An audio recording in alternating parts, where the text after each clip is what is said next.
The music was too loud, the shots too strong, and the dare far too stupid. But none of that stopped Layla Quinn from climbing into the elevator of the Lexington Grand Hotel at nearly 2 a.m. with a drunken smile on her face and a mission in her heart. "Top floor," her best friend slurred, pressing the button with a giggle. 1 hour, no chickening out. Just crawl into an empty bed and pretend you're someone with zero self-respect. Layla was not the kind of girl who usually accepted dares.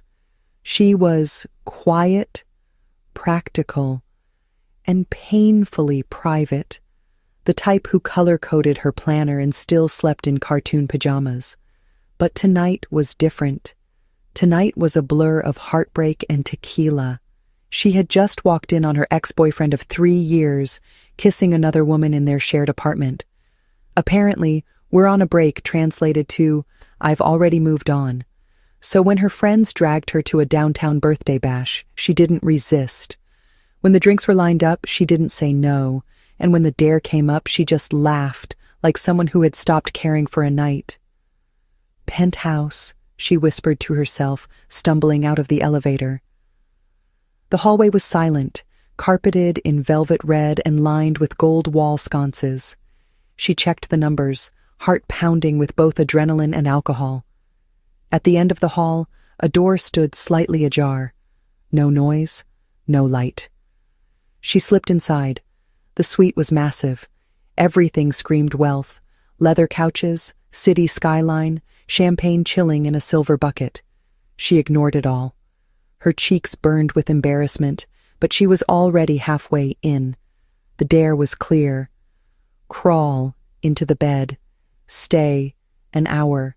Leave before sunrise. The bedroom was darker than expected. Moonlight streamed through floor-to-ceiling windows. The bed was huge, the sheets turned down like it was waiting for someone.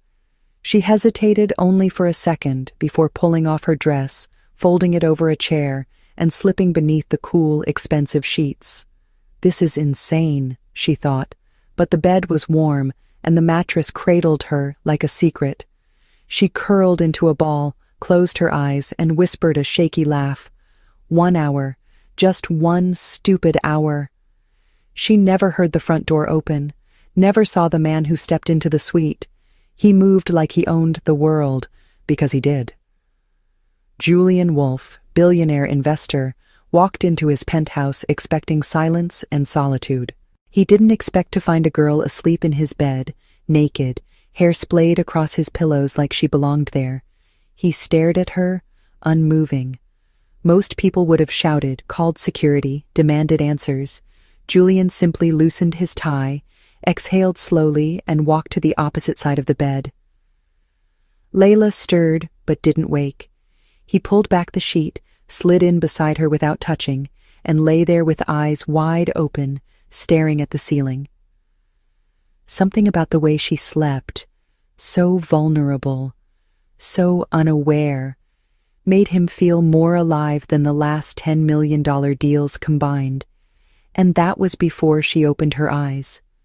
Layla Quinn had always lived on the edges of life, never the center of attention, never the girl with the loud laugh or the perfect hair.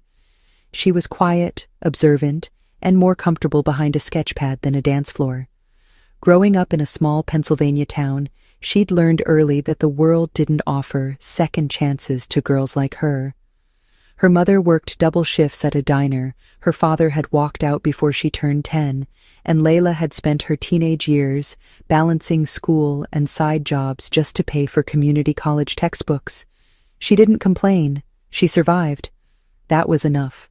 At 22, Layla had moved to New York on a scholarship to a local design institute. She shared a 1-bedroom apartment with 2 other girls, took freelance gigs when she could, and rationed every dollar. She was careful with her heart, more careful with her body, and had never trusted easily. Until Devin, her first real boyfriend, her first everything. 3 years wasted on a man who promised permanence but gave her betrayal.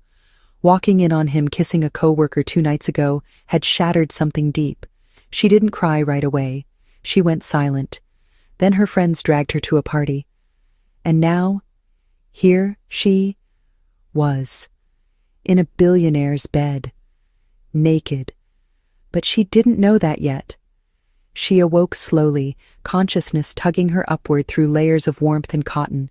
For a moment, she thought she was in her own bed. Then she smelled the sheets. Not the familiar, cheap detergent scent of her apartment, but something richer. Cedar, leather, faint whiskey, masculine. She turned over and froze. There was a man lying next to her. He was facing away, shirtless, broad shoulders rising and falling with each slow breath. His hair was dark, slightly tousled, and even from this angle Layla could see the sharp cut of his jawline. She gasped, bolting upright and grabbing the sheets to cover herself. The motion woke him. Slowly, he turned his head. Their eyes met. Gray, cold, piercing. He didn't look confused. He didn't look angry. He just looked amused. "You're not my usual wake-up call," he said, voice low, smooth like velvet over steel. Layla's mouth opened. Nothing came out. He sat up, stretching lazily. "Don't scream. I hate noise before coffee." She blinked. I thought this was an empty room. I didn't know." Julian Wolfe studied her. Really studied her. Not just the disheveled brown hair or flushed cheeks or the oversized sheet clutched to her chest, but the fear in her voice, the kind that didn't come from being caught, but from being vulnerable. "Who dared you?" he asked calmly. Her face flushed deeper. "It was just a stupid game. I didn't think—" "You clearly didn't," he said, standing and walking toward a sleek black robe. He moved like someone who had never apologized in his life, confident, effortless, dangerous. Layla looked away, only to glance back when he spoke again. "You can keep the sheet," he said, "but get dressed. I want to talk." "Talk?" she repeated, confused. He turned to her then, fully dressed now, arms crossed. "You broke into my penthouse. You slept in my bed. And you're still here. You're lucky I'm not pressing charges." Layla scrambled for her dress, cheeks burning. "I'm sorry. I'll leave. Right now." He didn't move, just watched her pull the fabric over her head with shaking hands. "What's your name?" She paused. "Layla." He nodded once. "I'm Julian." She already knew. Everyone knew the name Julian Wolfe. Billionaire, venture capitalist, silent killer in the finance world. He'd taken bankrupt tech startups and turned them into empires. He had no public romantic attachments, no scandals, no weaknesses, until now. As she rushed to the door, he said one last thing. "Come back tomorrow, 10 a.m. Layla froze. "What?" "I want to talk," he repeated, "about why a girl who clearly doesn't belong in a place like this ended up here." She turned slowly. "I'm not—" "I didn't mean to—" "I know," he said, his voice quiet now. "But you did." And Layla, for reasons she couldn't explain, nodded. Layla didn't sleep that night, not because she was afraid, though fear did curl at the base of her spine like a quiet animal. It was something else, a pull she couldn't name, the look in Julian's eyes when he told her to come back. It wasn't anger, it wasn't lust, it was curiosity, dangerous, hungry curiosity. The next morning, she almost didn't go. She sat on her mattress in the cramped apartment she shared with 2 roommates, staring at her phone as it ticked closer to 10. Every part of her told her to forget it, leave the city, find another design program, disappear. But something made her dress. Nothing fancy. Just jeans, a white t-shirt, and the only pair of clean sneakers she had. She braided her hair to keep her hands from shaking and took the subway to Lexington Avenue. The lobby of Wolfe Tower was nothing like she'd ever seen. Marble, glass, silence. Everything gleamed. Everyone moved fast, dressed in black or gray, holding phones like weapons. She felt like an ink blot in a black and white photograph. The receptionist looked her over once, then nodded. Mr. Wolf is expecting you." That alone nearly made her trip. She was led to the top floor, a private elevator that opened directly into his office. It was more like a museum than a workspace. Steel and glass, a massive desk, floor-to-ceiling windows that made the sky look close enough to touch. Julian stood by the window, hands in his pockets. "You came," he said without turning. "I don't know why," she admitted. He turned then, slow, deliberate. "Because something about last night shook you, same as it did me." She didn't reply. He gestured to a chair across from the desk. She sat, hands folded tightly in her lap. "I'm not here to interrogate you," he said, "but I want to understand." Layla took a breath. "It was a dare, that's all. My friend's birthday. They thought it would be funny. I didn't know anyone lived there. I never meant to invade." "You didn't invade," Julian said. "You exposed." She looked up. "What do you mean?" He walked toward her, slow, every movement calculated. "That room has been empty for 5 years. No one's ever touched that bed, not since." He stopped, eyes flickering. "It doesn't matter." Layla tilted her head. "Why didn't you kick me out?" He leaned against the desk.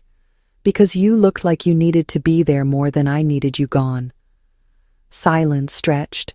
Then he said, "You've never done anything like that before." It wasn't a question. She nodded. "I don't drink. I don't party. I don't even jaywalk." Julian almost smiled.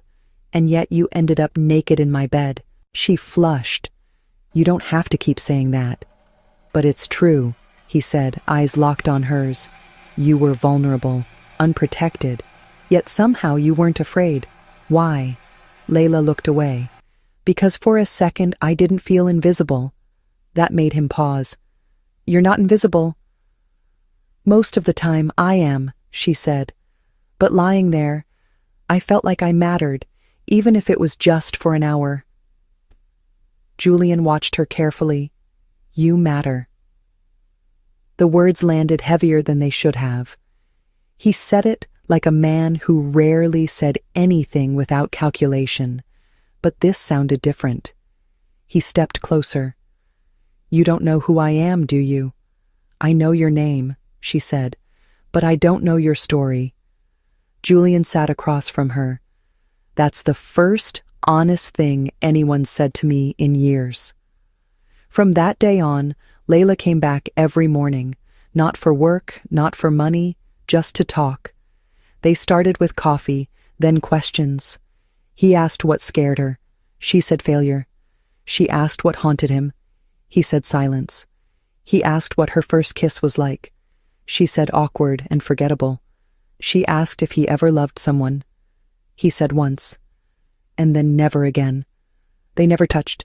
Never crossed that line. But the tension was there, unspoken, constant. Julian started changing his schedule to fit her visits. Layla started sketching in his office while he worked. One morning, he looked up from a call and saw her sleeping on the couch, curled up like she belonged. He ended the call early and just watched her. Another time, she brought him lunch. Homemade pasta in a plastic container. He ate every bite. "You're the first person who's fed me without expecting a deal in return," he told her. She smiled.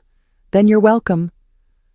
They were orbiting something neither of them could define, until the night it almost broke. Julian had a charity gala. He invited her. No pressure. Just come. She borrowed a dress from a classmate. Simple black satin, hair tied back. No makeup, just a little lip gloss. When she stepped into the lobby of the hotel, Julian froze. "You clean up well," he said. She rolled her eyes. "Don't get used to it." They didn't talk much during the event. Too many eyes, too much attention. But every time their gazes met, something passed between them. Toward the end of the night, she slipped away to the balcony. He followed. "You look uncomfortable," he said. "I'm not used to pretending," she replied. He stood beside her. Neither am I. She looked at him. Then why do you do it? He was quiet. Because pretending is easier than being seen. Layla's voice was soft. I see you. He looked at her, really looked, and for the first time he reached out, not to grab, not to possess, just to hold her hand. It was electric, warm, real. No one said a word. They didn't have to. The days after the gala passed like fragments of a dream Layla didn't want to wake from. Her mornings started with coffee in Julian's office, soft conversations that wandered between mundane and meaningful. Afternoons were filled with quiet companionship. She still had freelance work and classes, but somehow he always found a way to fit her into his day. He never touched her beyond that night on the balcony, but his eyes did, constantly, like they were always trying to memorize her face, the shape of her laugh, the way she tucked her hair behind her ear when nervous. Layla didn't understand what was happening.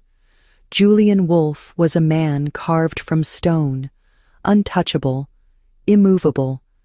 Yet when he looked at her, he seemed undone. She began noticing things. His hands trembled slightly when he poured coffee. He flinched when a car alarm went off outside the tower. He never let anyone close except her. One Thursday, the elevator stalled on the 42nd floor. A jolt, a flicker, and then nothing. Layla gripped the railing, breath catching. Julian reached for her without hesitation, wrapping an arm around her waist. I've got you, he murmured. I hate small spaces, she whispered. I hate feeling helpless, he replied. They stood in silence until the lights returned and the elevator resumed its ascent. When the doors opened, he didn't let go, not until she looked up at him and said, You're shaking.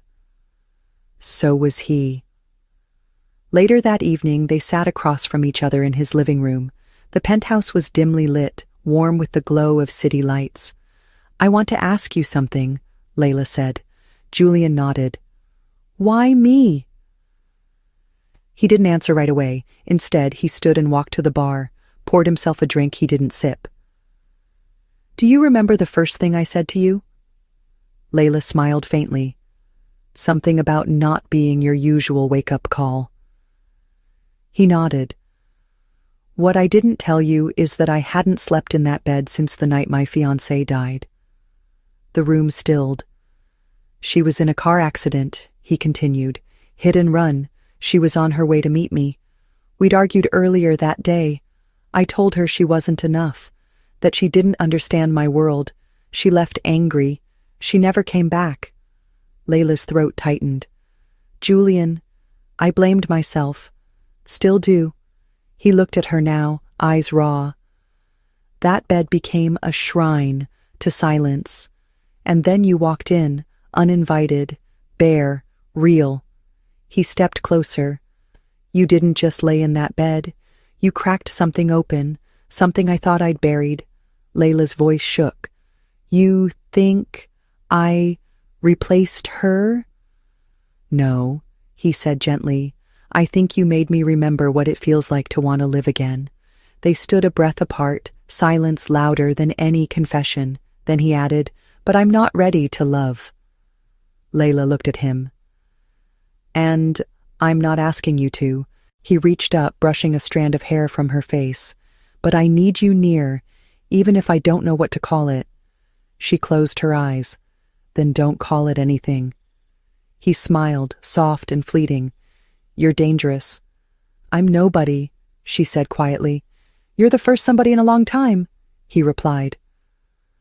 From that night, they entered a rhythm neither dared define. Layla never moved in, but she was always there.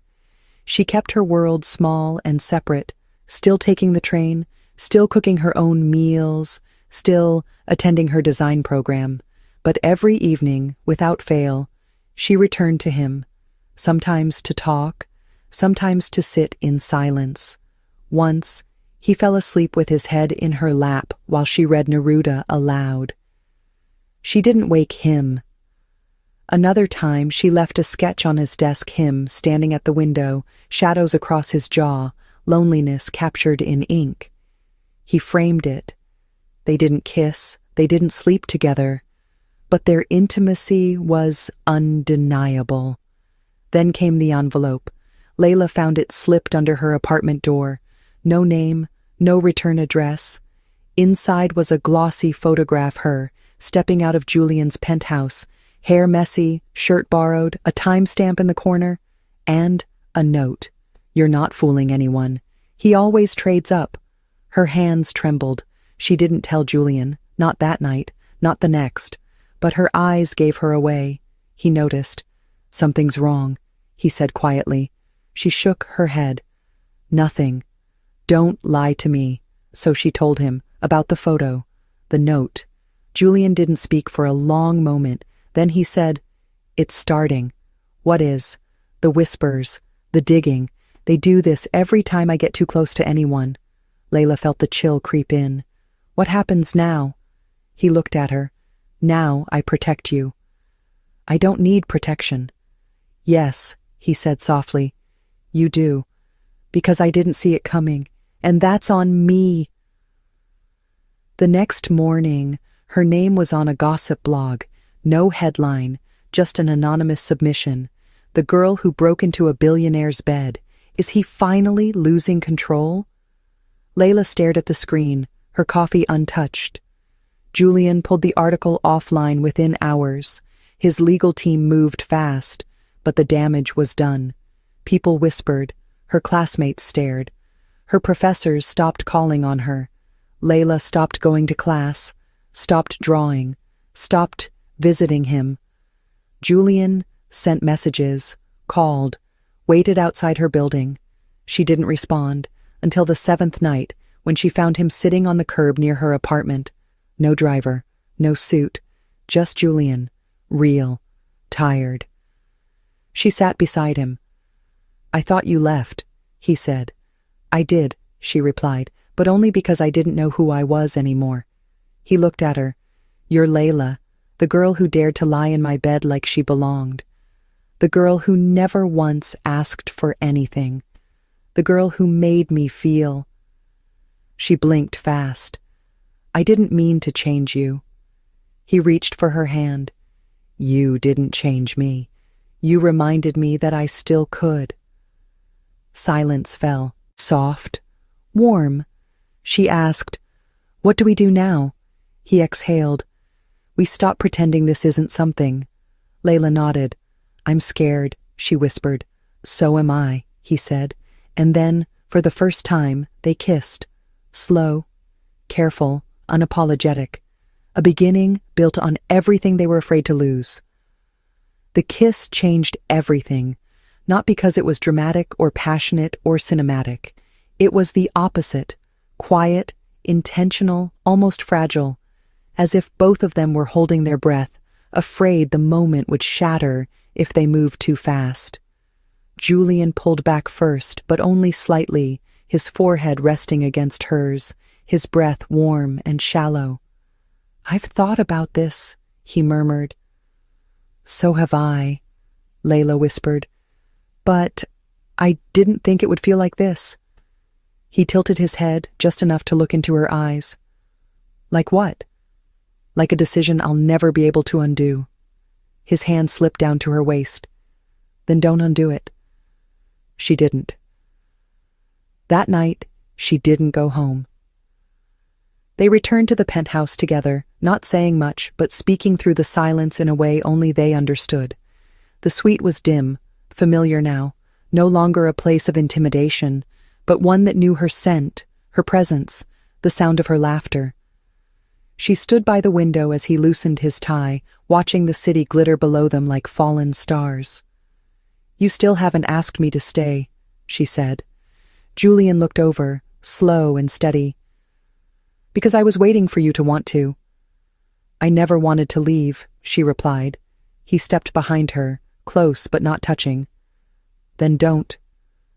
Her body tensed, not from fear but anticipation. She had never done this. Never crossed the boundary from curiosity to intimacy. But tonight, it wasn't about proving anything. It was about allowing something. Allowing herself to feel. allowing herself to trust. Julian reached for her slowly, his fingers brushing her arm with the gentleness of someone who knew he was holding something breakable. She turned to face him, her breath shallow, her hands trembling slightly as she reached for the collar of his shirt. "I don't know what I'm doing," she said, half laughing. He stilled her hands with his. "Neither do I, but we'll figure it out together." That was the permission she needed. They moved in sync, not with urgency but with reverence. Each button undone, each layer shed, not as conquest but as communion. When he kissed her again, it was slower this time, deeper, more deliberate, like he was memorizing her mouth. When his hand found the small of her back, she didn't flinch. She leaned in. When her shirt fell away, she didn't hide. She looked him in the eye. "I know," he said gently. "I won't rush." She smiled faintly. "I'm not afraid of the pain. I'm afraid of what happens after." Julian pressed a kiss to her forehead. "After, you'll still be Layla, and I'll still be me, but maybe a version that's finally learning to feel again." They didn't rush. They undressed slowly, unpeeling tension with every touch, every breath, every look. Layla touched his chest with tentative fingers, as if mapping out a place she wasn't sure she had the right to explore. He traced her jaw like she was a sketch he'd never finish. When their bodies finally met, it wasn't perfect. It was hesitant and raw and real. She gasped at the closeness, not just physically, but emotionally. No barrier, no defense. Just her and him and the gravity of something too big to name. He moved with care, with patience, with something bordering on reverence. And when she whispered his name, not from pain, not from fear, but from trust, he closed his eyes just for a moment to hold the sound. Later, wrapped in sheets tangled from their quiet chaos, they lay side by side. Layla rested her head on his chest, his heartbeat steady beneath her cheek. "I didn't expect it to be like that," she said softly. "Like what?" "Like being seen and touched at the same time." Julian ran his fingers through her hair. "That's because no one ever bothered to earn both." "You did," she murmured. "So did you." He didn't sleep.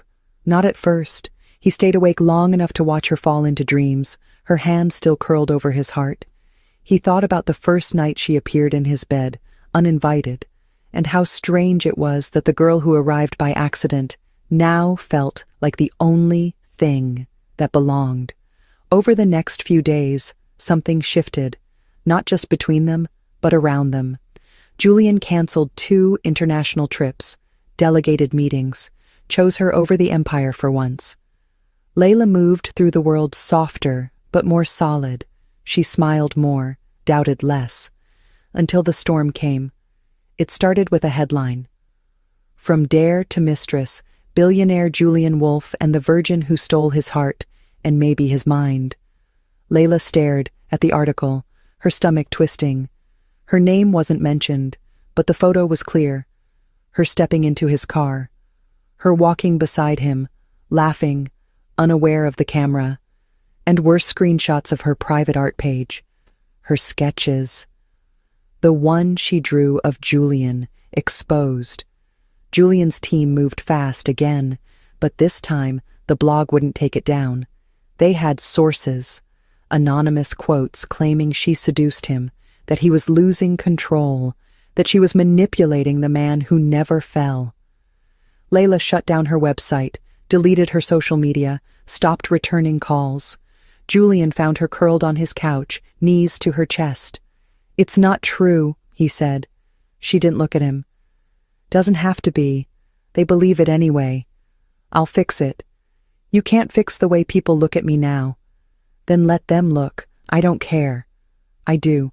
Her voice cracked. "Because I didn't want to be your scandal." He kneeled in front of her. "You're not." "Then what am I?" she whispered. He didn't answer right away.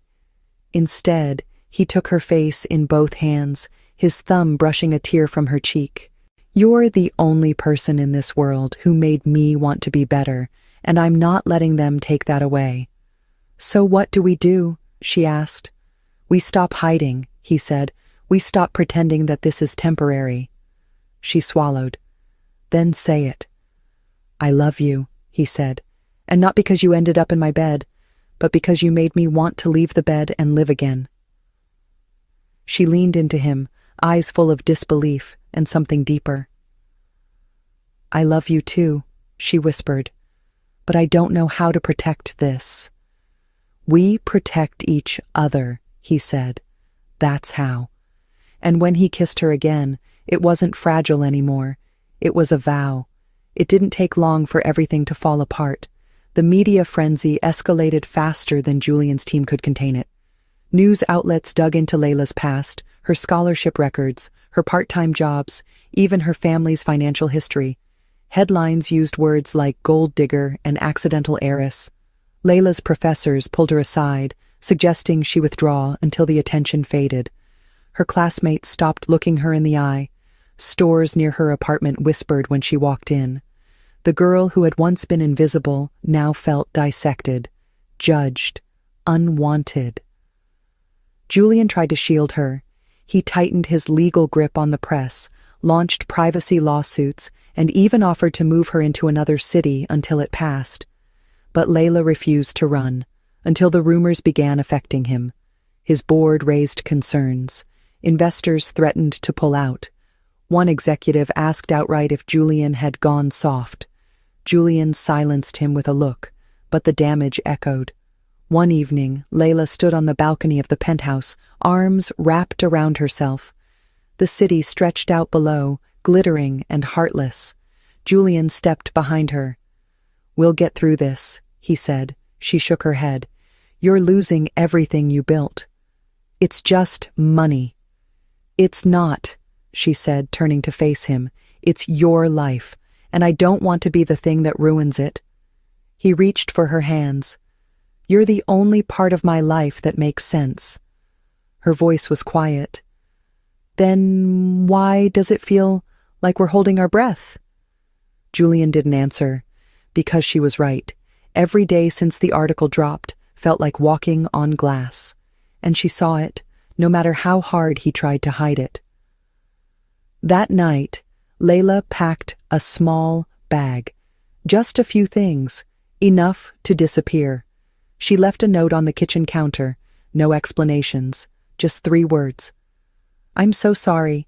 When Julian woke and found it, something inside him cracked open.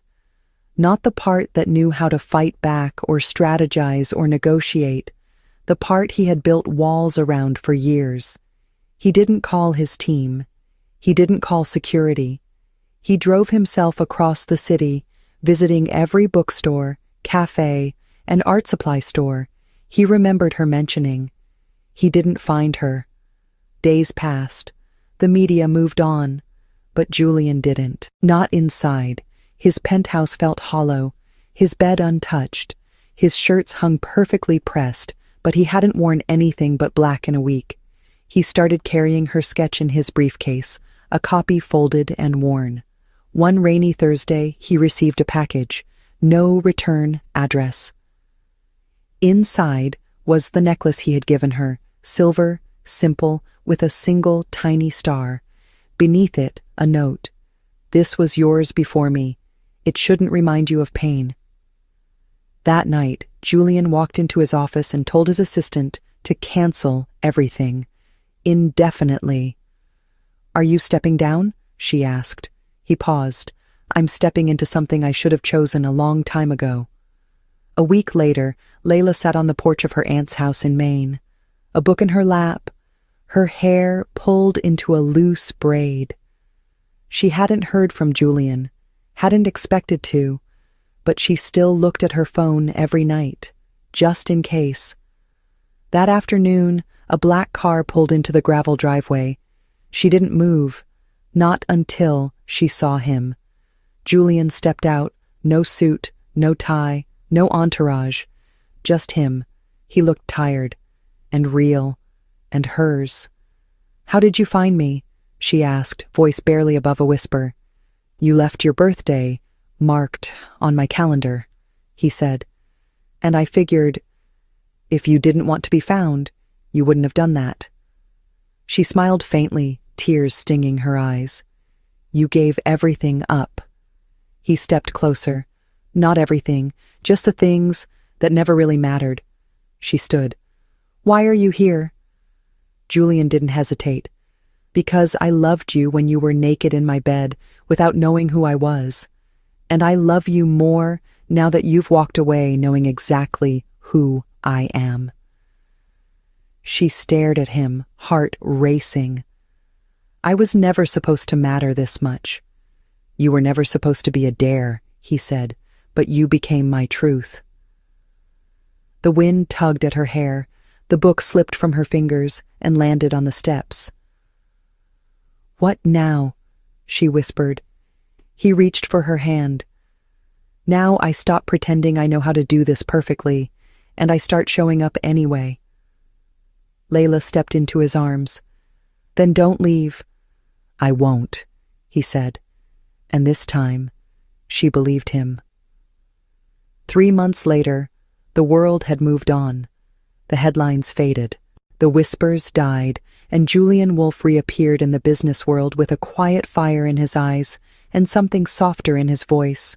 He didn't apologize for stepping away. He didn't explain his absence. He simply returned with Layla at his side, not as a statement, not as a scandal, but as a truth he no longer cared to hide. She no longer lived in shadows. She walked beside him through boardrooms, charity events, and art galleries, her head high, her eyes steady. The girl who once felt invisible had become the woman who anchored a man the world thought unshakable. She didn't change herself to fit his world. He adjusted his to make room for hers. On the 6-month anniversary of the night she lost that dare, Julian took her back to the same hotel, same elevator, same penthouse, but this time the bed wasn't empty. It was made for 2, and on the pillow was a single envelope. Inside, not a marriage certificate, just a note. "I never believed in accidents. Until you." She turned to him, laughing softly. "This is where it started." Julian kissed her shoulder. "No, this is where I began." They lay there side by side, the city glowing beyond the windows, and it wasn't about wealth or image or lust anymore. It was about the way she looked at him like he was just a man, and the way he held her like she was the only thing he'd ever truly earned. They didn't need to say forever. What they had was more honest than vows, more permanent than signatures. They had survived the noise. They had chosen each other when it wasn't convenient. And they had learned that sometimes it's not the mistakes we make that define us, but the courage to stay when things get hard. As the night deepened and the silence wrapped around them like a promise, Layla whispered the words that started it all. "I still can't believe one stupid dare led me here." Julian smiled against her skin. "Sometimes the wrong bed leads you to the right person." And in that moment, they both knew the truth. Some stories don't begin with fairy tales. They begin with chaos, with vulnerability, with a naked heart in the wrong place at the right time. And those, more than anything, are the stories worth keeping.